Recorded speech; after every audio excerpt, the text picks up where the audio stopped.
doing? It's Dan the Man, the Life Regenerator. I haven't made any videos for a while, so Happy New Year. I always set my New Year's intentions a year ahead of time so that I'm working on, I start working on my 2013 New Year's resolutions on New Year's 2012. That gives me a year of preparatory work so that when it gets to be 2013 January 1st, I've already mastered all of my New Year's resolutions for 2013. And then what I do is I start working on my 2014 resolutions a few days ago. So that way what it is when you go and you say, okay, this year I'm going to go raw after you ate 47 pounds of chocolate, 14 pecan pies, the equivalent of 2 turkeys, and 87 pounds of mashed potatoes, and you feel terrible about yourself. You say, okay, this time I'm going to do it. And you go January 1st, and you last about 2 weeks, and then first stress comes up, or the first uncomfort of detox, or the first release of the old buried patterns of thought, emotion, and consumption. So I never set New Year's resolutions. If I'm doing it now, then it's a New Year's resolution. If I'm not doing it now, I'm not going to do it at January 1st, because it never lasts. Your New Year's resolution should be your everyday ideal. And you should always be working at being your best. Don't wait till the first of the year and then start working out for a couple weeks and then you just fiddle out. No, 24/7, 365, you should be having a plan of getting physically fit. 24/7, 365, you should be focusing on your diet. This life is too short. Straight and narrow is the path, and you don't have any time to waste. That's why I never try to go out to restaurants as little as possible or social events, because the social events don't cater to health. Do they? No. And nobody thinks about it until the metabolic waste has overburdened their body and they have diagnosed with the disease. Well, guess what? Once you've been diagnosed from your doctor, you've already been sick a real long time. And the depths of the toxemia, which correlates along with emotional states, mental patterns, old, stagnant traumas, and patterns buried deeply within you, and you start to go raw and cleanse and detox and change your life. And it's when you start to change and want something better for yourself, like to lose weight or just to have more energy or to get off cigarettes or whatever.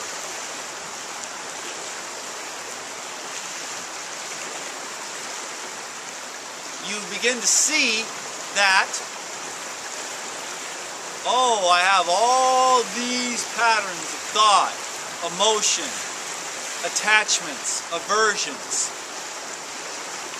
And it becomes very hard when you become aware that you are wanting to be the peace and the awareness that you need to be in order to navigate the old patterns and walk through those old patterns. More than likely you're going to fail a few times, but then you start getting it and you just say, you know, no, Grandma, I can't come to your house for Christmas, or that's not the best example. Maybe how about, no, Grandma, please don't make me my special pumpkin pie this year. And your grandma's made you her special pumpkin pie for 39 years. And now you're really trying to lose 120 pounds this year.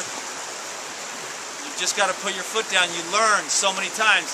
Every year you keep giving in. Oh, it's Grandma's pie. Well, guess what happens when you have Grandma's pie with the wheat and the sugar? It takes you 2 weeks to get back on track. Now you just lost 2 weeks because you thought, it was the right thing to do to eat grandma's pie. Now in some cases, yes. Life or death cases, no. Overweight. You gotta stand up for yourself, because they're not gonna support you and your ideals and intentions. The statistical rarity of me, myself, Dan, running into somebody that actually understands what I do is such an anomaly. It happened the other day. I met a brother in kinship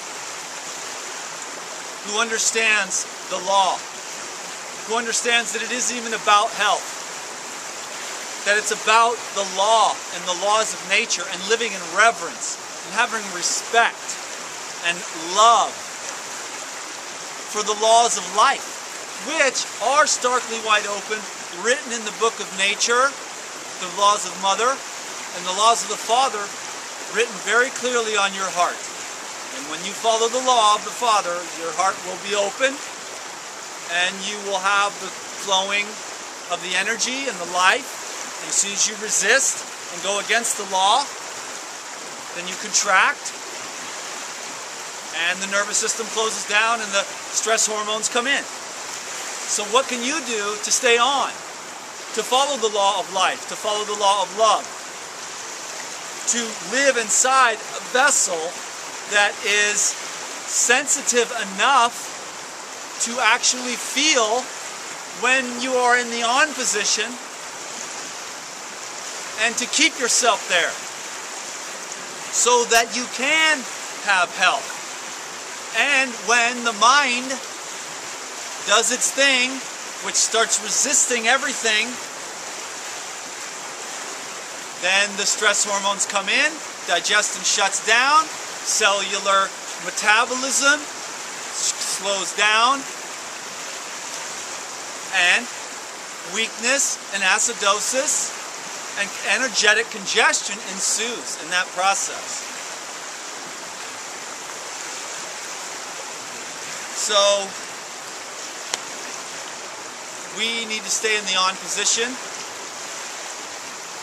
and the mind can race, and the mind can find the worst case scenario every time, and it can worry about the future, and it can worry about the past, and that creates a downward cycle. And so faith is absolutely mandatory. Faith that even though everything seems to be falling apart, entropy, what is actually happening is that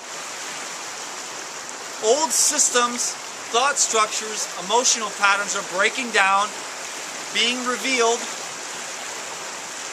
Awareness is looking at those patterns without criticism or judgment. Now this is tough, because you know what you want to do, and you know what you've been doing isn't working, and vacillating between the two.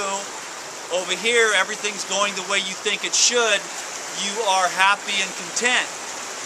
And when things are not going the way you think they should, although it is more than likely usually a blessing in disguise, the old ways break down to make way for the new, but you've got to have strength and persistence. You're basically bailing out the ocean of your own ignorance with a blade of grass. It's like me taking a blade of grass and bailing out this whole river, because that is what we have been born into, a world of programming and ignorance of the highest truth.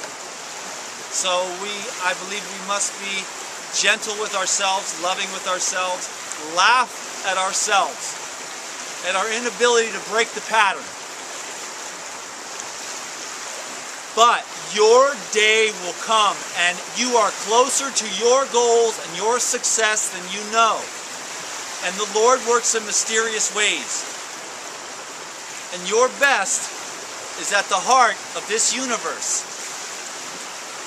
And if you stay pure in your heart and tenacious in your actions and compassionate with yourself as you grow, you will continue to learn and you will continue to be more dedicated to the success. So we're failing our way to success. The failures give us the ability to be compassionate with others. The failures help us to see where we need to build strength. Keep on going and keep on growing. Straight and narrow is the path. Waste no time.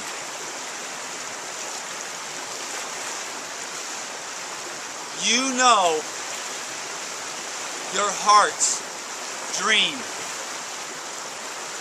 And I won't know what your heart's dream is.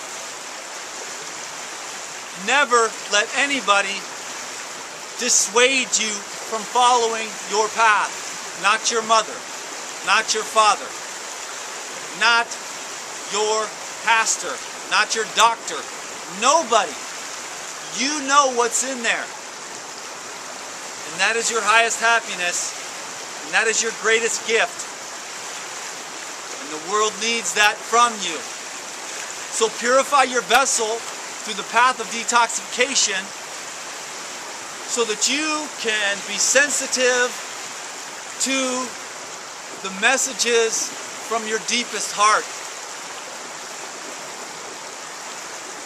And be persistent, because I know when it looks hopeless, you have to keep your hope, because it's the next corner that you turn when the divine revelation will come, the right book, the right person, the right video, the right bit of knowledge.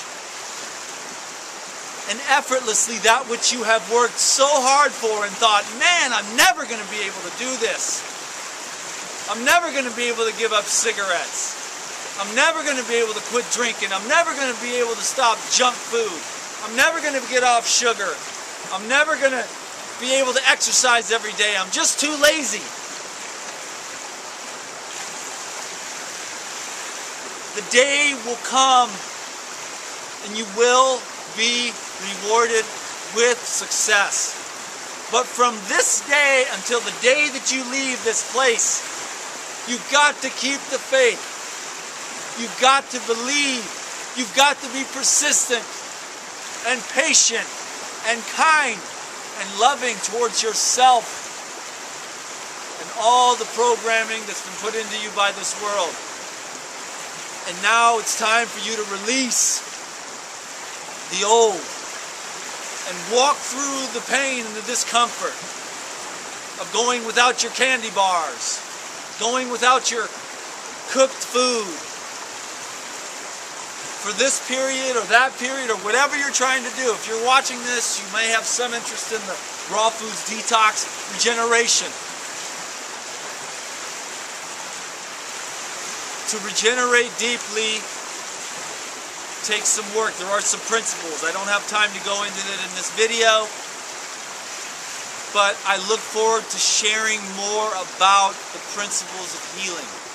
True healing of the removal of the hardened masses, the traumas, the emotional scars, the heavy metals,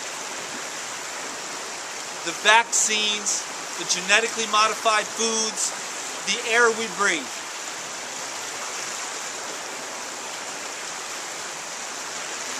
It is quite a task in this day and age to purify the vessel and to make a place worthy of the Lord. But you must continue on in all your practices, whatever they are. Yours are different than mine. Bless you. Whatever you need, I am here to encourage you.